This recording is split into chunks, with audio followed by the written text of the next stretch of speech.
할렐루야. 우리 한 주의 첫 시간에 첫 새벽에 하나님 앞에 예배하는 이 자리에서 메마른 땅을 걸어갈 때 하나님의 능력으로 보호하심에 돌보심을 받는 주 예수 그리스도를 더 의지할 수 있는 힘이 우리 가운데 임하는 복된 시간 되기를 주의 이름으로 축원합니다. 요한이 본 한 이적이 있었습니다. 여자가 아이를 낳으려고 아파하며 애를 쓰고 부르짖는 그 여인이었습니다. 그 여인은 우리가 지난 시간에 하나님의 백성들을 의미하는 여인이다. 그리고 그 아이는 하나님께서 우리를 위하여 이 땅에 보내신, 그리고 철장으로 만국을 다스릴 남자 예수 그리스도를 말씀하는 것이라고 우리가 살핀 바가 있습니다. 그래서 그 여인이 해산하기 위하여서 아파하고 애를 쓰고 부르짖는 것 같이 하나님의 백성들은 하나님의 아들의 나타나심을 위하여 해산에 수고를 하고 그 해산을 위하여 부르짖는 교회가 되어야 한다. 이 말씀을 드렸습니다. 이 해산의 고통과 수고는 원래 하나님 아버지의 것이었습니다. 하나님 아버지께서 그 아들을 이 땅에 보내실 때 너는 내 아들이라, 오늘 내가 너를 낳았도다, 이렇게 말씀하셨어요. 이 땅에 하나님의 아들이 임하시고 이 죄악된 세상에서 그 모든 죄를 속하고 마땅히 경배를 받으셔야 하는, 하나님 앞으로 돌아오게 하는 그 아들이 있어야 하는 것을 하나님이 아시기에 그토록 그 아들이 이 땅에서 통치하고 다스리는 하나님의 나라를 원하셨기에 그 해산의 수고를 하나님이 감당하셨던 것입니다. 하나님의 백성들은 하나님의 그 마음을 아는 사람들입니다. 그래서 사라가 90세까지 될 때까지 아이를 낳지 못하고 리브가도 아주 오랜 기간 동안에 아들을 낳지 못하고 한 시대에 말씀의 빛을 비추게 될 그 사무엘을 한나가 아주 오랜 기간 동안 잉태치 못하게 되는 그 아픔을 겪었던 것입니다. 왜냐하면 하나님께서 그 아들을 이 땅에 보내길 원하신다는 간절한 기대와 소망이 하나님의 백성들 속에 있어야 했기 때문에 오랫동안 잉태하지 못하고 그 아이를 낳기를 소망하는 마음을, 그 갈망을 심어주셨던 것이, 하나님의 백성들은 하나님의 아들이 나타나시고 임하시기를 간절히 기대하고 소망하는 백성들이 되어야 합니다. 구약의 백성들은 하나님이 약속하신 그 아들이 오셔서 자신들을 통치해 주시고 모든 자신들의 억압과 학대와 죄로 말미암아 당하는 모든 고통과 죽음에서 구속해 주시기를 간절히 기대해야 했고, 또 신약의 백성들은 예수 그리스도의 완전한 통치와 영원한 승리를 간절히 갈망하며 기대하는 그 소망을 가져야만 했던 것입니다. 그래서 우리는 하나님께서 하나님의 나라를 이루시기까지 하나님의 마음을 깨닫고 하나님과 함께 그 아들이 우리 가운데 가득 나타나기 위하여서 해산의 그 고통과 수고에 동참하는 교회가 되어야 한다는 것이에요.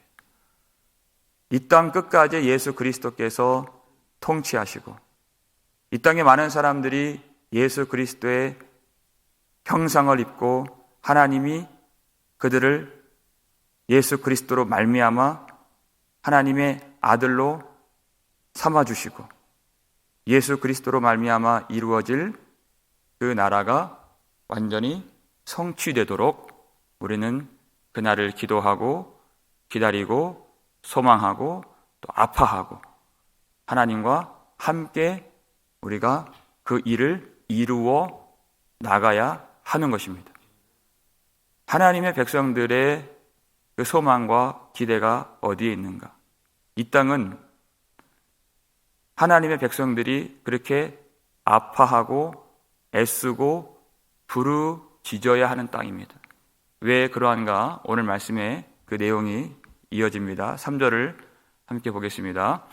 하늘에 또 다른 이적이 보이니 보라, 한 큰 붉은 용이 있어 머리가 7이요 뿔이 10이라.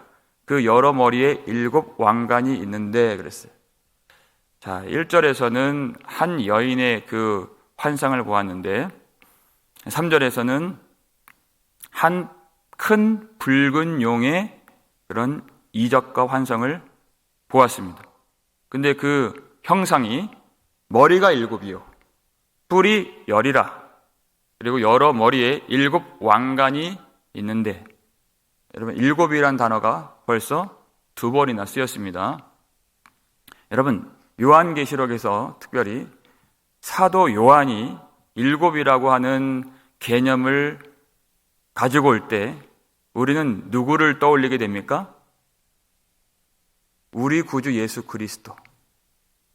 그 완전하신 권능과 완전한 통치로서 다스려 주시는 예수 그리스도. 그래서 주님의 오른손에는 7별이 있었습니다. 그리고 7 교회가 있었습니다. 주님이 임하실 때 심판이 7 인이요 7 나팔이요 7 대접입니다. 주님의 완전한 권능과 통치를 의미하는 것이 영원한 능력과 부와 힘과 지혜와 존귀와 영광과 찬송, 이 7중의 찬양이 예수 그리스도께로만 돌려지는 것입니다. 그런데 이 한 큰 용이 7 머리가 있고 7 관이 있어요. 이 큰 용은 누구를 말합니까? 사탄을 얘기하는 것입니다. 옛뱀, 용, 마귀, 사탄이라고 9절에 설명이 또 되어 있죠. 바로 사탄이라는 존재는 예수 그리스도를 모방하는 존재다. 그것을 이제 앞으로 여러 차례 우리에게 가르쳐 주실 것입니다. 모든 권능과 능력과 통치를 가지신 예수 그리스도와 얼마나 비슷한 모습으로 나타나서 주님께 돌려져야 할 찬양과 영광과 경배를 그가 찬탈하고 빼앗으려고 하고 있는가? 그래서 수많은 사람들은 그 사탄에 복종하면서 종노릇하면서 모든 신뢰와 경배를 그 사탄에게 돌리고 있는 것입니다. 7 관을 쓰고 있다는 것은 다스림을 얘기하는 것입니다. 왕이 그 나라를 통치하는 그 다스림을 말하는 것인데 우리를 다스리시고 그리고 마지막 주님이 오셔서 완전하게 모든 피조세계를 통치하실 분은 예수 그리스도이십니다. 그 모습을 우리가 요한계시록 19장 12절 13절에서 볼 수 있습니다. 그 모습이 얼마나 유사한가 한번 보십시오. 읽겠습니다. 그 눈은 불꽃 같고 그 머리에는 많은 관들이 있고 또 이름 쓴 것 하나가 있으니 자기밖에 아는 자가 없고 또 그가 피 뿌린 옷을 입었는데 그 이름은 하나님의 말씀이라 칭하더라. 예수 그리스도를 말씀하는 거예요. 그런데 그 머리에는 많은 관들이 있고 그랬어요. 그런데 그 큰 붉은 용이라 했잖아요. 그도 7관을 쓰고 있습니다. 예수님은 피 뿌린 옷을 입고 계십니다. 그런데 그 용이 붉은 용이라고 했어요. 그가 얼마나 예수 그리스도를 흉내내는 그런 존재로서 나타나고 있는가. 예수님은 우리 속에서 교회의 머리가 되시고 우리를 다스려 주시고 우리 가운데 복음의 철장으로 모든 죄악들을 깨뜨리시고 우리로 하나님의 아들로서 살도록 만들어주시는 우리의 왕이시고 우리의 통치자이시고 우리의 주인이 되십니다. 그런데 사탄이 그 자리를 빼앗고 교회를 뒤흔들면서 땅에 있는 사람들을 굴종시키고 교회를 땅으로 떨어뜨리기 위해서 지금도 발악을 하고 예수 그리스도의 빛을 가장하는 자로 지금 등장하고 있는 것입니다. 그에게는 빛이 없습니다. 그런데 빛이 있는 것처럼 자기를 포장하고 자기를 가장한다 그랬어요. 광명한 천사라고 바울이 얘기했습니다. 그는 진리가 없습니다. 항상 자기가 말을 할 때마다 제 것으로 거짓말을 한다고 얘기했습니다. 사람들은 거짓에 대해서 그렇게 크게 심각하다고 생각하지 않습니다. 그런데 요한복음 8장 44절을 보면 주님께서 그는 처음부터 살인한 자라고 주님 말씀하세요. 그 거짓으로 사탄은 사람들을 죽이는 것입니다. 그가 거짓말할 때마다 제 것으로 한다 그랬어요. 그는 항상 말을 하는 존재라는 것입니다. 예수님께서 그 입에서 좌우의 날섬 검과 같은 그 검이 나와서 이 땅을 다스리고 통치하시는 것처럼 그도 항상 말을 함으로써 거짓의 말을 함으로써 자기에게 복종시키고 예수 그리스도에 대한 믿음과 경배를 버리게 만드는 것입니다. 우리의 믿음은 예수 그리스도의 말씀에서 나오는 것이에요. 그런데 그 말씀이 중단되고 말씀을 듣지 못하고 말씀을 버리게 되면 자연스럽게 공중 권세 잡은 자, 이 사탄의 거짓에 미혹이 되는 것입니다. 아담과 하와가 어디에서 미혹됐는가? 아담이라고 하는 존재는요, 하나님께서 이 땅에 있는 모든 사람들보다 가장 지혜롭고 탁월하게 만든 첫 사람입니다. 그런데 그가 그런 지혜 있는 그런 탁월한 아담이 에덴 동산에서 그가 넘어졌어요. 사탄의 권세가 얼마나 무서운가를 알아야 됩니다. 그 기쁨의 땅, 여호와의 동산, 거기에서 가장 탁월한 아담이 넘어졌다는 것입니다. 사람들이 이 교회에 많은 사람들이 몰려들어도 사탄은 눈 하나 깜짝 안 합니다. 여호와의 동산 같은 교회일 수 있어도 사탄의 권세는 하나님이 주신 그 말씀을 가지고 거짓을 심고 그것을 호도하고 그것을 가지고 자기의 자랑 삼도록 자기의 의를 삼도록 만들 수 있는 권세가 있기 때문에 그는 많은 사람들이 교회에 와서 말씀을 듣는 것 그가 두려워하지 않는다는 것이에요. 얼마나 우리가 정확하게 이 말씀을 알아야 하고 그 여인처럼 애쓰고 아파하고 부르짖어야 하는가. 그 사탄의 권세가 얼마나 강력한가. 다니엘서 7장 7절을 보시죠. 읽겠습니다. 내가 밤 환상 가운데 그 다음에 본 넷째 짐승은 무섭고 놀라우며 또 매우 강하며 또 쇠로 된 큰 이가 있어서 먹고 부서뜨리고 그 나머지를 발로 밟았으며 이 짐승은 전에 모든 짐승과 다르고 또 10뿔이 있더라. 아까 사탄에게 있던 그 10뿔이 바로 이 10뿔입니다. 이 다니엘서 7장 7절의 말씀은 하나님의 백성들을 유린하고 핍박하는 세상 권세를 말하는 것이에요. 그런데 그 세상 권세, 그 10뿔이 누구에게서 받은 그 권세입니까? 사탄에게서 받은 그 짐승의 권세라고 성경이 말하고 있는 것입니다. 그렇게 새로 된 큰 이가 있어서 하나님의 백성들을 먹고 부서뜨리고 교회를 멸하고 짓밟고 그렇게 망하게 하는 그 존재. 여호와의 기쁨의 동산 같은 이 교회를 얼마나 잔혹하게 부숴버리고 무너뜨리는 그런 존재인가. 오늘 본문에도 그와 같은 내용이 나옵니다. 4절 말씀이죠. 읽겠습니다.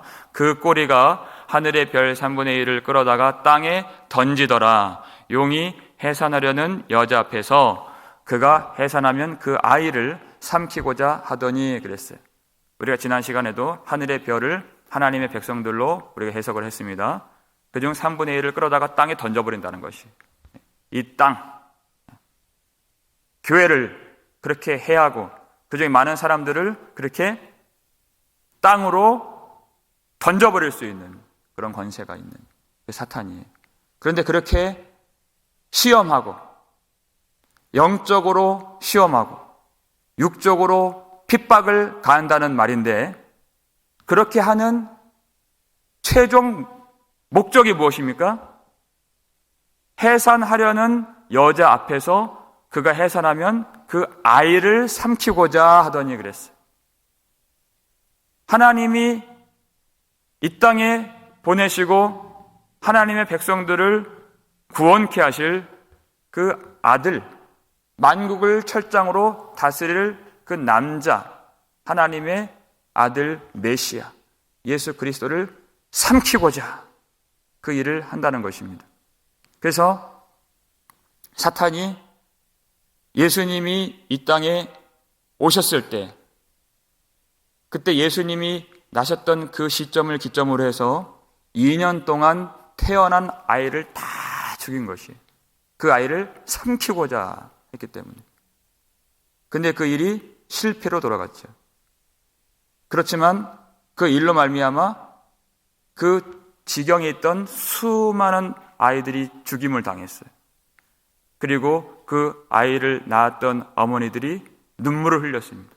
그게 바로 이 여인이 당하는 애통이요, 아픔이요, 부르짖음이라는 것이, 성도들의 핍박을 말하는 것입니다. 예수님과 근처에 있고 가까이 있으면 이런 핍박을 당한다는 얘기입니다. 예수님이 공생애를 시작하실 즈음에 사탄이 광야에서 예수님을 시험하게 됩니다. 그 일도 실패로 돌아갔죠. 그리고 예수님과 가장 가까이 있던 한 제자 속에 사탄이 들어갔다고 요한복음 13장에 나와요. 예수님을 잡아다 죽이기 위해서 그 아이를 삼키려고 그렇게 한 것입니다. 그리고 예수님의 땅의 사람들, 하나님을 예배한다고 하는 제사장들과 서기관들과 바리새인들과 관원들에 의해서 예수님은 십자가에 못 박히시게 되는 것입니다. 지금도 사탄이 하는 일은 우리 속에서 그 아이를 제거하고자 지금도 일한다는 것이에요. 교회가 세워지고 말씀이 선포되고 성도들이 신앙생활을 하고 예배를 드리고 훈련을 받는데 딱 한 가지 일을 큰 용, 옛뱀, 마귀 사탄이 허락하지 않아요. 그 일을 막는 것입니다. 교회는 세울 수 있어요. 예배는 드릴 수 있어요. 말씀은 선포될 수 있어요. 거기서 그 아들 예수 그리스도만 삭제하는 것입니다. 마음대로 예배 드리라는 것이에요. 마음대로 찬양하라는 것이에요.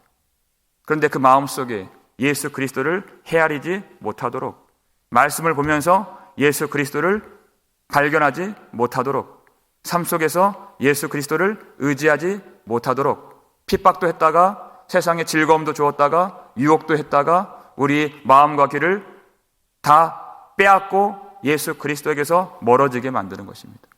아무리 성경을 읽어도 예수 그리스도를 보지 못하게 만드는 것이, 한평생 신앙생활 하고서도 예수 그리스도를 참으로 의지하고 내 인생을 맡기지 못하게 만드는 것이, 그 아이를 삼켜버리는 것입니다. 그런데 우리는 이 교회를 과연 누가 붙들고 계시며 그 일을 누가 주장하고 계신가를 알 수 있어야 됩니다. 5절 말씀을 보시죠. 5절 함께 읽겠습니다.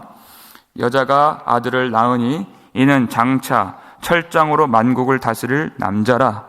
그 아이를 하나님 앞과 그 보좌 앞으로 올려가더라. 아멘. 그랬어요. 결국 여자가 아들을 낳으니 그랬어요. 이 일은 실패할 수 있는 일이 아닌 것이, 하나님이 배후에 이 모든 일을 주장하고 붙들고 계시는 모든 왕의 왕이시기 때문에 반드시 이 일은 이루어지게 되어 있습니다. 그리고 철장으로 만국을 다스릴 남자 그랬어요. 그 일도 절대 실패하지 않습니다. 땅의 끝까지 모든 나라가 그리스도의 통치와 권세 아래 머물게 된다고 주님이 약속을 해주셨어요. 그리고 그 아이를 하나님 앞과 그 보좌 앞으로 올려가더라 그랬어요.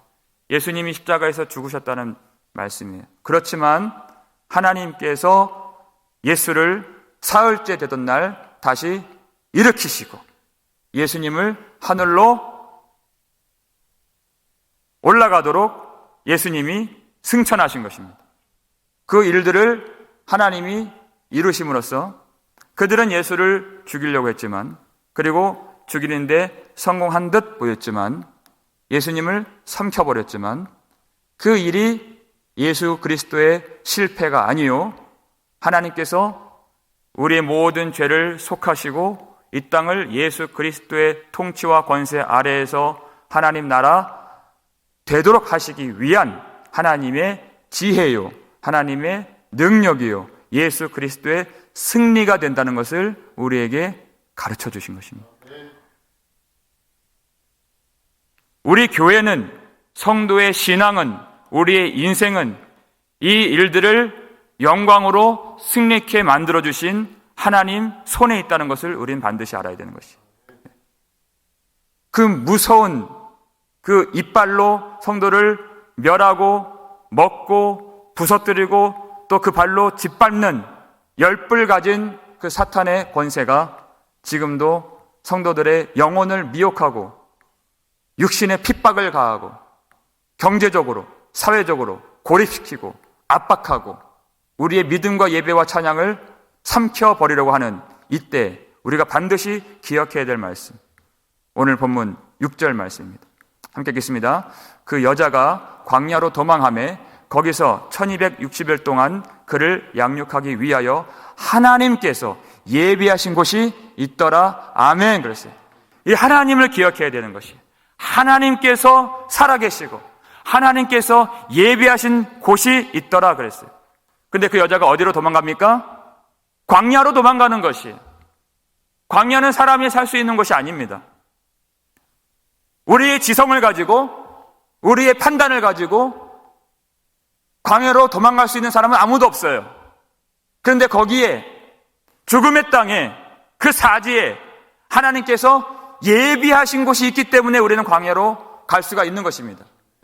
애굽에 430년 동안 고통을 당했던 이스라엘 백성들을 하나님이 놀라운 구원을 목도하게 하시고 광야로 인도해 주신 것처럼 사람들이 보았을 때는 아무것도 없고 그 풀 한 폭이 자랄 수 없는 그 죽음의 땅에서 오로지 사람의 능력으로는 살 수 없지만 하나님의 돌보심과 하나님의 그 인도하심으로 인하여서 그 광야 땅에서 그들이 항상 하나님이 공급해 주시는 만나와 메추라기를 먹으면서 하나님이 반석에서 물을 내실 때 그 물을 마시면서 밤에는 불기둥으로 또 낮에는 구름기둥으로 그 하나님의 백성들을 돌보시는 능력의 손길을 경험하면서 하나님의 살아계심을 찬양하며 살 수 있는 그 광야길 속에서 하나님의 충만한 임재를 이스라엘 백성들이 경험했던 것입니다. 그와 같이 뱀과 전갈이 우글거리고 사탄이 장악하고 있는 듯 보이는 이 세상 속에서 성도들이 살아갈 길은 이 광야 가운데에서 길을 만드시고 또 강을 내시는 하나님의 손 안에서 능력의 보호하심 아래서 하나님의 임재 아래서 살아가는 성도임을 믿으시길 바랍니다. 이 땅에서 그리스도를 품을 수 있도록, 이 땅에서 그리스도의 형상이 나타날 수 있도록, 이 땅에서 그리스도의 영광이 교회 가운데 가득 나타나고 빼앗기지 않도록 그 여자를, 하나님의 백성을, 그 교회를 하나님이 인도해 주실 때 그 광야길을 넘어가야 영광의 땅이 있는 것입니다. 그 광야길을 지나야 약속의 땅이 있는 것이에요. 반드시 그곳에서 하나님이 우리를 지켜주신다고 약속해 주셨습니다. 하나님이 없이 광야길을 지난다고 생각해 보십시오. 우리는 물도 마실 수 없고 먹을 것도 구할 수 없고 어떤 대적들을 만나서도 이길 수가 없습니다.